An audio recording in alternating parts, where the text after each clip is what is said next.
आईनजीपी जे आज्ञा देखु बर्तमान लक्ष्मीसागर थाना रे गोटे घटना मेहफिल बार बार पाखरे कटक रोड तो अनेक बार आपन देखुं पुलिस बाबू माने बार को केते सुरक्षा दौरान साधारण जनता जेपरी हैरान हरकत होती न्याय मिलूनी किंतु बार रो सुरक्षा आग किंतु आज्ञा दुई जन व्यक्ति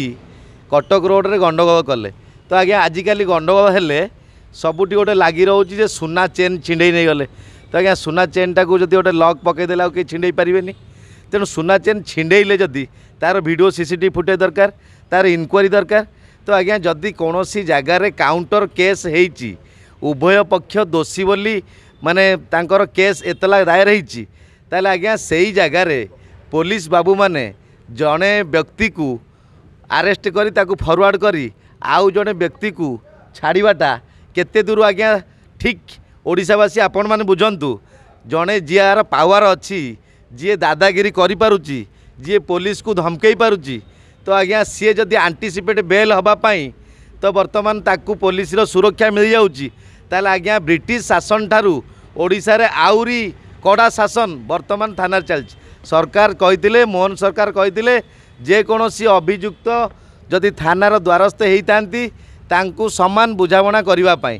तो आज्ञा सरकार को जदि थाना विभाग तरफ मना जाऊनी ताल आज्ञा सरकार कहीं रे पुलिस बाबू भी सरकार हवा दरकार आउ से जगह बसवा ही दरकार तो आज्ञा देखु लक्ष्मीसागर थाना रे मोर क्लाएंट जो दीजन अच्छा जे कि सुनंद कुमार दास और सागर नायक ये दीजन को फॉरवर्डिंग करा जाइछि तो आज्ञा जेहेतु फॉरवर्डिंग करा जाइछि कोटी कोर्ट को तो आज्ञा मनीष मर्डर करी भी लुचिकी बुलूँ जदि एमानकर इनवल्व अच्छी सीसीटीवी फुटेज अच्छी जांच होती ताहले आज्ञा आपण सबू जिनस करंतु कौन असुविधा ना किंतु दुई पक्ष एतलाकारी को जड़े एतलाकारी को जदि अरेस्ट करा जाए आउ जड़े एतलाकारी को जदि बर्तमान छाड़ दि जाए ताहले इठी सेही एतलाकारी काली आउ गोटे क्राइम भी घटेब आउ जड़े निरीह लोक नार भी केस दब तो आज्ञा केस देवाई क्या तो मना ना तेणु लक्ष्मीसागर थाना आम द्वारस्थ होइतिलु जदि वर्तमान दुई जन एतलाकारी को थाना को डका जाइनी तांकर एतला तांकू कौन केस कॉपी दिया जिबा कथा आउ सेही आधार रे दी जन को फॉरवर्डिंग करबा कथा आ जदि से जिनसटा न होइछि आज्ञा जणु को आपण फॉरवर्डिंग करला परे कौन आपण न्याय पाउछंती कौन आपण इन्वेस्टिगेशन करिवे जणे तो जेल भीतर रहिला आउ जणे बाहर रहिला ताले आज्ञा न्यायटा केमिति आपण देबे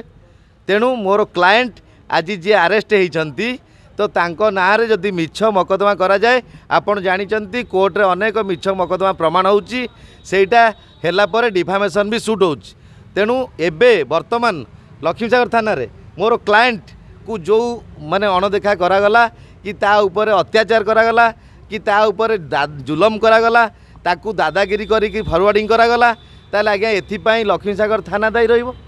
तो निहाती क्रमे आपण मान देखंतु जदि उभय पक्ष अरेस्ट होइतांते ताहले कौनसी असुविधा ना ता उभय पक्ष जेल गले से सेकेंड टाइम आ गंडगोल करेंगे ना तेणु जणु को आम पार्सलेट करी आंटीसिपेट बेल पे छाड़ा कि तो नुआ आईन अनुसार आपन देखंतु 14 दिन पर्यंत इनक्वारी समय सीमा रही डेट रही तेणु वर्तमान 3 दिन घटना जदि आज हठात डाकिक एतला कॉपी दवापाई डाकिक जदि यही कार्य करा जाइछि ताले आमे डीसीपी पाखरे पहुँचबू सीपी पाखरे पहुँचबू दरकार पड़े डीजी पाखरे मध्य पहुँचू यही भली घटना को ओडिशा रे विशेषकर राजधानी भुवनेश्वर रे प्रत्येक थाना रे रोका जाऊ जेपरी निरीह जनसाधारण कहा पावर रे कौनसी पावर बशवर्ती रे जे सजा न भोगंतु बिना दोष रे अरेस्ट न हुंतु एटा निहाती ओडिशावासी चाहूँगी वर्तमान आमे यही बाबद रे आमे 1-6 फाइल करूँ आ दरकार पड़े हाईकोर्ट रे मध्य इनएक्शन फाइल करूँ एमती कटक रोड रे मो भाई आमती सांग चिन्हपत जड़े एम दी जन भर झगड़ा होता झगड़ा होता थाना केस देते सी केस आम भी काउंटर केस देलु काउंटर केस देला पुलिस वाला मो भाई के अरेस्ट कर अरेस्ट करना कौन पाई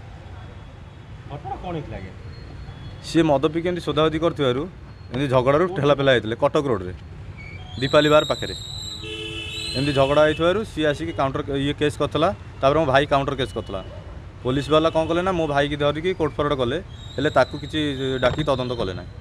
झगड़ा कौन होइतला पूर्व शत्रुता को नहीं झगड़ा ना कौन ना ना सी मद पी की गाड़ी गुलज कर ଏମିତି ଝଗଡ଼ା ହେଇଥିଲା। କିଏ ଗାଳି ଗଲୋଜ କରିଥିଲେ? ସିଏ ଆମର ଯେ ଗୌରବ ଯିଏ ସେ ଏମିତି ମଦ ପିକି